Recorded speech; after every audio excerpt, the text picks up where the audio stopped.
Yes, can I help you?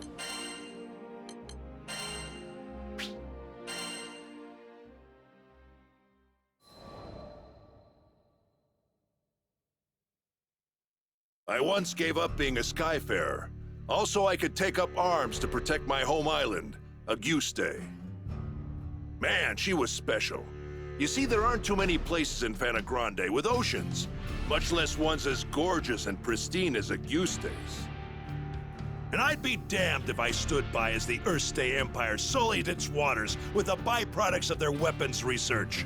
It goes without saying that I enlisted. Good thing, too, because it was in the midst of the ensuing war that I met the Grand Cipher crew. They helped us, the local mercenaries, I mean, take a stand against those Imperial punks. It wasn't a picnic, but we weren't gonna go down without a fight. In the end, the war wasn't decided by either side, but by the patron deity of the land, Leviathan, who damn near drowned Auguste in a fit of rage. Anybody's troubles would have seemed small compared to a battle like that, huh? Well, not long after, as if irony was waiting to bite me on the ass, my estranged daughter showed up out of the blue. I know what you're thinking. What kind of parent wouldn't rejoice at seeing their child again? But it's complicated, and it's all my fault. Man, the way Apollonia looked at me, like a wolf staring down her bunny-eared breakfast. I couldn't face her. But this crew, there was something about their vitality, you know? Here were these young'uns standing against impossible odds and coming out stronger for it. Maybe if this old man took good notes, he could eventually have an honest conversation with his own baby girl. So, I asked to join the crew and took up a life of skyfaring once again. The next time my daughter and I met, I wouldn't let fear and regret keep me from moving forward.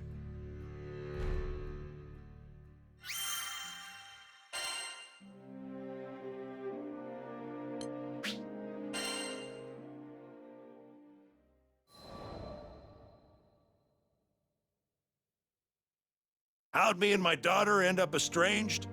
Well, the first thing you need to know is that my wife was stricken by a terminal illness. I refused to listen to the doctors. Terminal my foot. Even if there was no cure in Auguste, surely there ought to have been something in other lands. And so, I left my family at home, crisscrossing the skies looking for a cure. Got into a lot of adventures along the way, and somehow ended up making a name for myself. But no matter how far and wide I traveled, the cure eluded me. And while I was away, my wife, she breathed her last. I wasn't there for her when she needed me most. I never even got the chance to say goodbye. Regret and self-loathing crashed over me in never-ending waves, threatening to pull me under. You can't even begin to imagine the pain. And there was nothing I could do about it. It was all my fault. My daughter spent countless days looking after her sick mother, fighting off fear and dread. It's not hard to imagine why she hates me. She must have asked herself time and again, why was her father gallivanting across the skies while his family suffered? By the time I finally came home, she was long gone. There were no other relatives to turn to. The only family she'd known was no more. All I could do was stand dazed and helpless in the cold, empty shell of the home we'd made.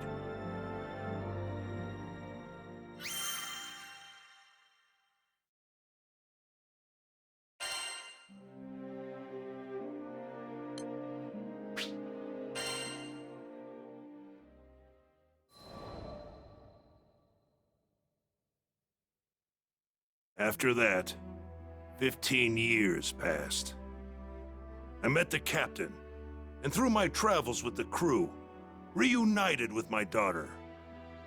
This might surprise you, but we didn't have a tearful, touching father-daughter reunion the second time around either. I spent so long telling myself that the next time we met, I'd face up to my past. But when the moment came, I froze. What could I possibly say or do for her as a father, after all this time? Any courage I'd mustered withered in the face of her scorn, and I was left standing there, feeling like an old bastard. Sometime after this heartwarming reunion, I bonded with Leviathan, and through our link, saw glimpses of what lay in my daughter's heart. I thought I had escaped all those painful memories, but here they were. In that world created by the pact with Leviathan, my wife was still alive. I saw how things might have been if I had done things differently. Of course, I knew none of this was real, but I would rather stay in a world of memory than live in a cold, lonely reality without her. But she wasn't having any of that. She said I couldn't sacrifice my future to dwell in the past. She made me promise to fix things between myself and our daughter. Said she'd boot me out of the ocean if I came back without completing my task. Her words finally gave me the push I needed to face my past and start on the path to a brighter future. They gave me the strength to fight for my daughter in her hour of need. And I'd like to think that I finally did something fatherly, if only just the once.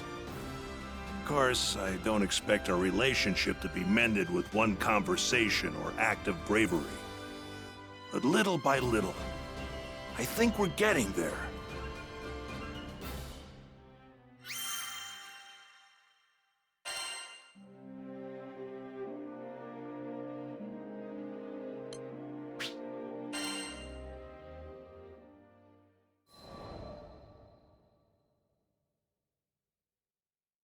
When Tempeal was hit by a devastating storm, refugees flocked to the safe haven of Folka.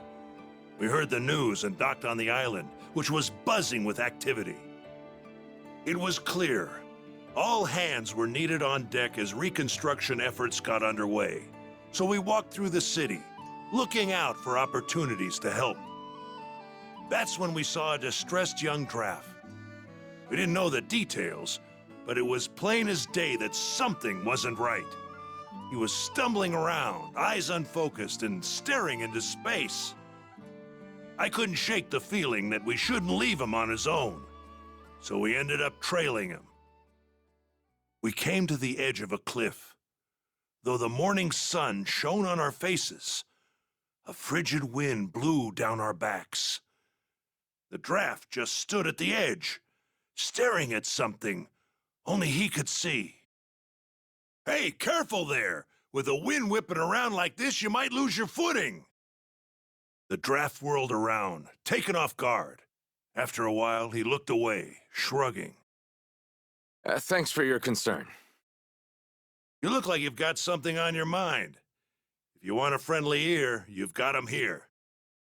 I guess I do.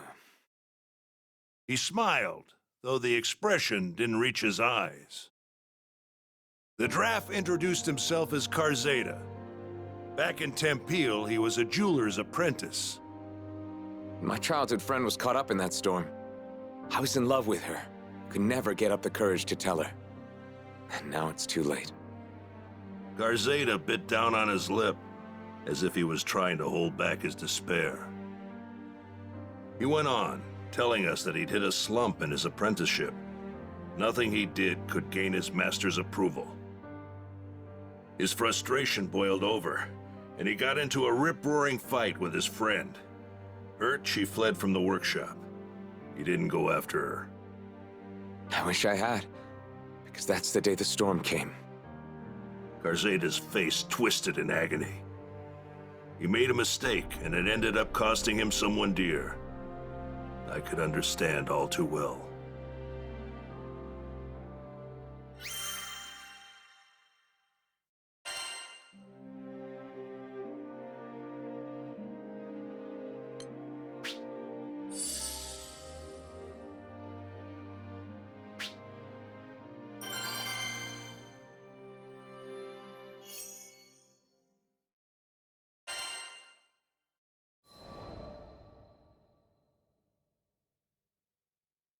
Garzeda stared at the sunbeams as they illuminated the cliffside. His eyes were watering, and not just from the sun's rays. When we were kids, we made a promise. Once I became a proper jeweler, I'd share my most treasured secret with her. Cowardly, yes, but that was the only way I could tell her how I felt. It all made sense now. His deepest, darkest regret was putting off telling her what was in his heart for so long. We made that promise ages ago. I wouldn't have been surprised if she forgot all about it. Garzeda paused, as if remembering something.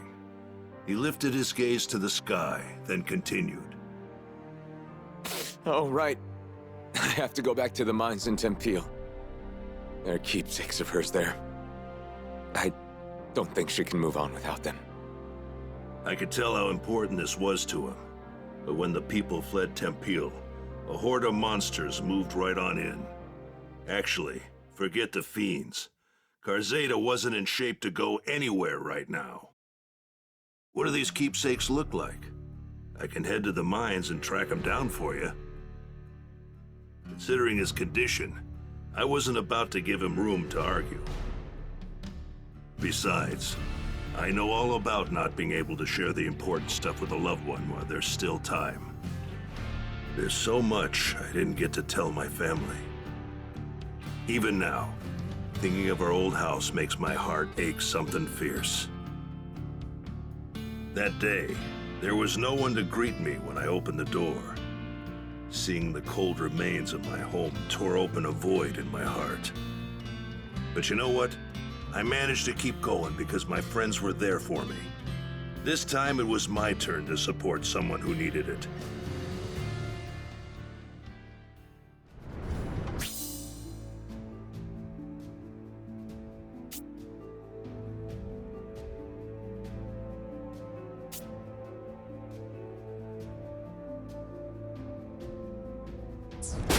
The keepsake should be somewhere around here. Might as well inspect the mine shafts as we go too.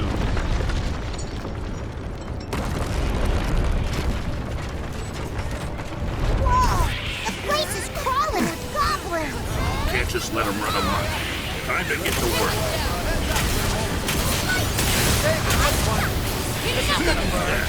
That was too easy.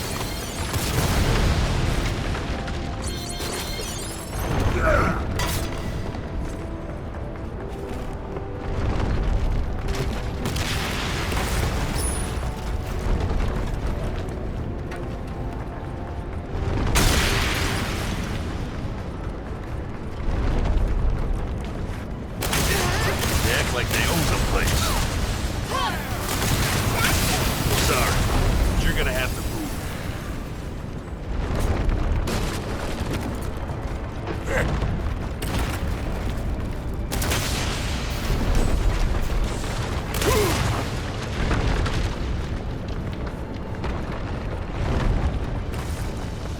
Well, who invited you to the party?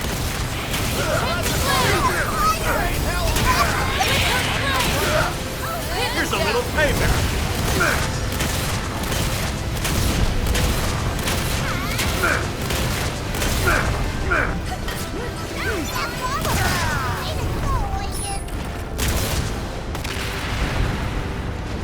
Watch out! Gotta beat 'em. That one's gotta go! I'll burn you up!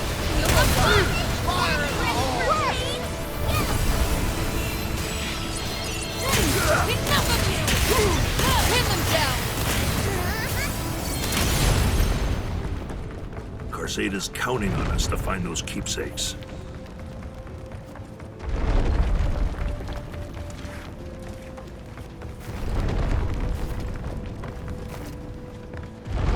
Watering can, a shovel? These are the keepsakes. Huh? Did you hear that?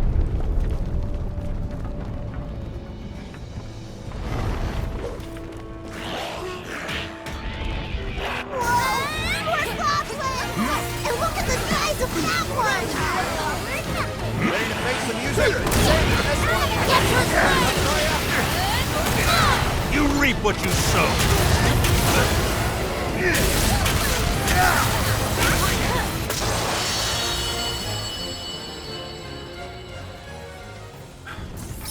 got the big one. I think we can rest easy. Great! Let's head back to town. Sheesh, the place was crawling with goblins. Good thing we came instead of Karzeda.